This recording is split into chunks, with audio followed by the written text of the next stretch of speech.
চারিদিকে একটি ঢঙি নোয়াখালী বিভাগ চাই।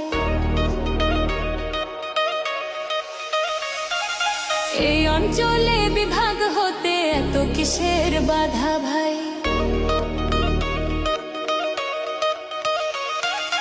এতদিনের অবহেলায় আজকে আবার গর্জে ওঠা উন্নয়নের কথা শোনাই।